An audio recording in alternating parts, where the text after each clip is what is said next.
आणि या ठिकाणी उपस्थित असलेले हे जे लोकशाहीच्या चौथ्या स्तंभातील हे खंदे कार्यकर्ते आहेत आणि आज या ठिकाणी ज्या पद्धतीनं पत्रकार लोकांवरती ही दडपशाही आणि हुकुमशाही मनुवादी सरकार ज्या पद्धतीनं आमच्या पत्रकार बांधवावरती खोटे गुन्हे दाखल करून त्यांना ज्या ठिकाणी फसवण्याचं काम करत आहे, कुठेतरी यावरून लक्षात येतं की लोकशाही ही उलट बळकट होत चाललेली आहे.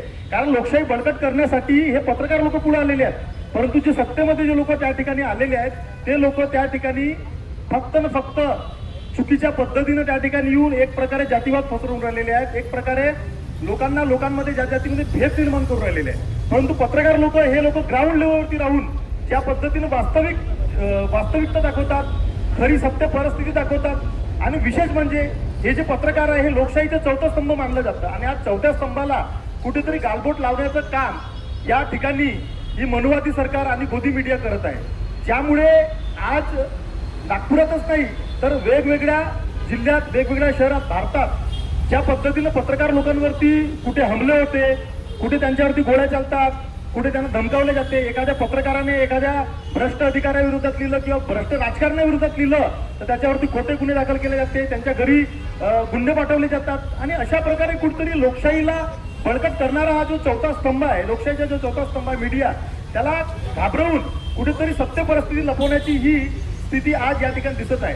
तुम्हा सर्वांना माहित असेल की सोशल मीडियाचं हे युग आहे आणि सोशल मीडियाच्या युगामध्ये हे जे पत्रकार लोक आपल्या पद्धतीने ज्या पद्धतीनं सामान्य गरीब शोषित पीडित लोकांचे वास्तविक प्रश्न हे जनतेसमोर मांडतात, या जनतेसमोर मांडून ते त्यांच्या समस्या पुढे आणण्याचं काम करतात. रात्रंदिवस एक करून पत्रकार बांधव या देशाची सेवा करतात आपल्या पत्रकारितेच्या माध्यमातून आणि त्याच लोकांवरती आज खोटे गुन्हे दाखल केले जाते.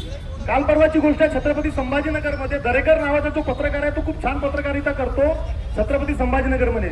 त्याचा गुन्हा एवढाच होता की ज्याने चंद्रशेखर बावनकुळे जे महसूल मंत्री आहे त्यांच्या विरोधात त्यांच्याकडे किती एकर जमीन आहे, 1147 एकर जमीन असल्याचे पुरावे दिले आणि ते आम्ही काय हाताने बनवलेले पुरावे नाही आहेत, ते सातबारा वगैरे ते सगळं त्यांनी तहसील कार्यातून गोळा करून त्यांनी वास्तविक परिस्थिती दाखवली की राज्याचा महसूल मंत्री हा किती रुपयाचा मालक आहे. आता मला सांगा, पत्रकारितेचा धर्मच आहे की सत्य काय आहे ते दाखवणं.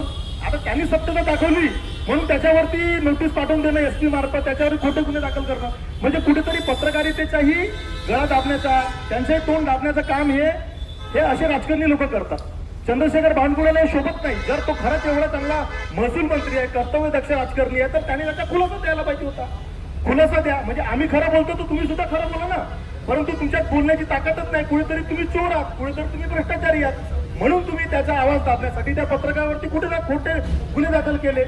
आणि त्यापूर्वी तुम्हाला माहित असेल की याच्यापूर्वी नितीन गडकरींनी जे आता मुकेश मोहन नावाचे जे युट्यूबर आहे ते आदिवासी आणि आपल्या दलित समाजातून येतात, त्यांनी सुद्धा त्यांच्या बीप कंपनी एक्सपोर्ट केलं, म्हणजे ते एक्सपोज केलं त्यांना की त्यांची बीप कंपनी कशा प्रकारे विदेशात बीप सप्लाय करते. म्हणजे आपले सगळे पुरावे खरे होते हे त्यांना माहित होतं. कुठेतरी आमच्या धार्मिकतेला म्हणजे आम्ही गौमातेला आपलं आई मानतो, म्हणजे गौमातेची आम्ही पूजा करतो असं आम्ही लोकांना दाखवतो आणि जेव्हा त्यांचा सच बाहेर आला, त्यांचं सत्य बाहेर काढण्याचं काम एका युट्यूबरनं केलं तर त्याच्या विरोधात सुद्धा 50 करोडची मानहानीचा दावा केला. म्हणजे इथे यांना सरळ म्हणायचं की तुम्ही आमच्या विरोधात बोलू नका, आम्ही कोणतेही कामं करू, तुम्ही आमच्या विरोधात बोलू नका, आम्ही चुकीचे कामं करू, भ्रष्टाचारी करू, काही करू, परंतु आमच्या विरोधात तुम्हाला बोलायचा अधिकार नाही. म्हणजे कुठेतरी सोशल मीडियाच्या आवाज दाबण्याचा प्रयत्न चालला, पत्रकारितेचा आवाज दाबण्याचं या ठिकाणी षडयंत्र सुरू आहे. तर पत्रकार लोक या प्रकारे जर आवाज दाबण्यात येईल तर सत्य गोष्टी येतील कशा समोर, लोकांमध्ये जे जागरूकता आहे ते निर्माण कशी होईल. जागरूकता निर्माण करण्याचं काम आमचे पत्रकार बांधव करतात. तर त्यांच्यावरती गुन्हे दाखल करणं हे कुठेतरी लोकशाहीला काळीमा फासण्यासारखं झालेलं आहे आणि यासाठी कडक कायदे महाराष्ट्र शासनाने, केंद्र सरकारने तयार केले पाहिजे की पत्रकारांना संरक्षण मिळालं पाहिजे. पत्रकार लोक जेव्हा आपल्या जीवाची बाजी करून न्यूज कव्हर करतात तर त्यांना दुसऱ्या दिवशी मारण्याच्या धमक्या येते, दुसऱ्या दिवशी त्याच्यावरती गुंड पाठवले जातात. हा कुठला लोकशाही आहे? ही लोकशाही नसून ही हुकुमशाही आहे आणि हुकुमशाहीचं सरकार आता मोदी सरकारनं सुरू केलेलं आहे. आणि महाराष्ट्रात राजकारण सुद्धा असंच आहे.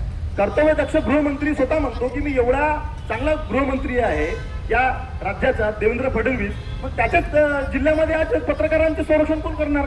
आज त्या पत्रकारावरती गुन्हे दाखल केले जात आहे. आमचे कर्तव्यदक्ष जे पत्रकार होते विजय खवसे साहेब, त्यांनी या नागपूरमध्ये इतिहास आहे की त्यांनी कोणत्याही न्यूज हे सत्य परिस्थिती मांडूनच दाखवलेली आहे, सत्यता दाखवलेली आहे. त्यांच्यावरती गुन्हे दाखल करण्यात आले. म्हणजे एका सीपीला जर त्यांनी म्हटलं की हे जे काळे धंदे सुरू आहे त्याच्यावर तुम्ही कारवाई कधी कराल? जनता प्रश्न विचारेल ना, पत्रकारात प्रश्न विचारेल ना. जेव्हा तुम्ही आमचे कमिशनर आहात, तुम्ही आमच्या नागपूर जिल्ह्याचे संरक्षण करते, आता तुम्हाला आम्ही प्रश्न विचारलं की अवैध धंद्यावरती कोण कारवाई करेल? आता तेवढा प्रश्न विचारणं चुकीचं झालं का? तुम्ही ते प्रश्न काय विचारले? माझ्या कार्यकुशलतेवरती अंकुश म्हणजे का बरं गालबोट लावलं? म्हणजे विचार करा, प्रश्न विचारणे त्याला गालबोट लावल्यासारखं झालं. आणि त्या रागारागात सीपी रवींद्र सिंगल यांनी त्यांच्यावरती खोटे गुन्हे दाखल केले. आणि अशा प्रकारचे खोटे गुन्हे दाखल करून जर तुम्ही पत्रकारितेचा आवाज दाबत असाल ते योग्य नाही आहे. कारण येणाऱ्या काळामध्ये हे सर्व जनता तुम्हाला त्याचा धडा शिकवणार आहे. आज जनता शांत आहे म्हणून ठीक आहे, परंतु एकदा जर जनता पेटली ना तर हे पत्रकारांच्या बाजूला उभे राहतील आणि तुमच्या लोकांना त्या ठिकाणी धडा शिकू शकतील. परंतु मित्रांनो, आज अशी परिस्थिती आहे की ज्याची सत्ता आहे तोच त्या सत्तेचा गैरवापर करत आहे. आणि खरंच कुठेतरी लोकशाही ही संपत चाललेली आहे. लोकशाहीचा चौथा स्तंभ आपण अजून बळकट करायला पाहिजे, तर तो आज दिवसेंदिवस कमकुवत होत चाललाय. म्हणून लोकशाहीमध्ये जर चौथा स्तंभ आपल्याला बळकट करायचा असेल तर सर्वप्रथम या पत्रकार लोकांना संरक्षण देणं काळाची गरज आहे. ज्याप्रमाणे तुम्ही पोलिसांना संरक्षण देता, ज्याप्रमाणे तुम्ही गव्हर्नमेंट ऑफिसरला एखाद्याला जर आपण काही प्रश्न विचारले किंवा त्याचा दांगडो केला तर 353 गुन्हा दाखल होते त्या सरकारी अधिकाऱ्यांविरोधात बोललं तर. पण या पत्रकारांच्यावर जेव्हा त्यांच्यावरती हल्ले होतात, त्यांच्यावरती गुन्हे पाठवल्याच्या त्यांना धमक्या येतात, त्यांच्यावरती कोणता गुन्हा दाखल होत नाही. असा काहीतरी गुन्हा दाखल करा की कोणी पत्रकाराला धमकी जरी दिली तरी त्याच्यावर 353 गुन्हा दाखल झाला पाहिजे. तेव्हाच पत्रकारिता सुरक्षित राहील, तेव्हाच कडक कायदे होतील, तेव्हाच ते लोक निष्पक्षपणे निर्भीडपणे या देशातील, या राज्यातील आणि या प्रत्येक ठिकाणातील ते न्यूज कव्हर करू शकतील. त्यांच्या मनामध्ये निर्भयपणा राहील की कुठेतरी आमच्यासाठी कायदा आहे.